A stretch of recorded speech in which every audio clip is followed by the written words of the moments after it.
kupanda mbegu kwa hii namba saa. Hello. Habari yako ndugu yangu? Mzuri sana my brother, Bwana asifiwe. Amen. Umepata message ya Bishop? Nimepata ujumbe kutoka kwa Nabii Mwangi. Nimepata ujumbe.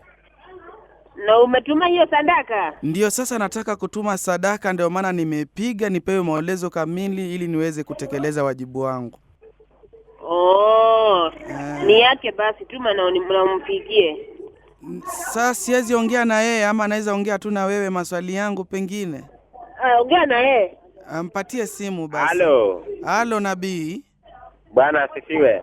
Amen nabii. Mungu akubariki sana na kuonekania. Umepata message yangu? Nimepata ujumbe wako. Na umefanya vile hiyo message inasema? Bado, ndio maana alikuwa nimekupigia nabii uweze nifafanulia kidogo angalau na mimi nifunguke ili niweze kutuma. Kuna unabii wako ambao Mungu alikuwa amenipa na Mungu alikuwa ameninenea kuhusu maisha yako. Ndio maana nilikuwa nimekuandikia hiyo message. Tuma tu hiyo sadaka alafu nipigie. Na kama nabii ni kama umeona mambo mengi, kwa sababu kwa huu mwaka ambao naenda kuisha nabii sijakuwa na mambo mazuri sana, na kama nabii nataka msaada wako wa hali ya juu sana.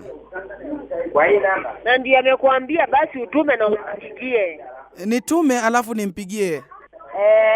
Maswali yangu kidogo nabii nifafanulie alafu tafadhali sana. Natamani kuongea na nabii. Nabii, mbona atuongee nakwambia wewe tuma tu hiyo sadaka alafu nipigie. Sadaka nitatuma, lakini nabii tafadhali unielezee mambo mawili matatu kabla nitume tafadhali nabii wa Mungu. Tuma alafu nipigie, nitakufafanulia na nitaomba na wewe maana niko kwa maombi saa hii. Saa hizi uko kwa maombi?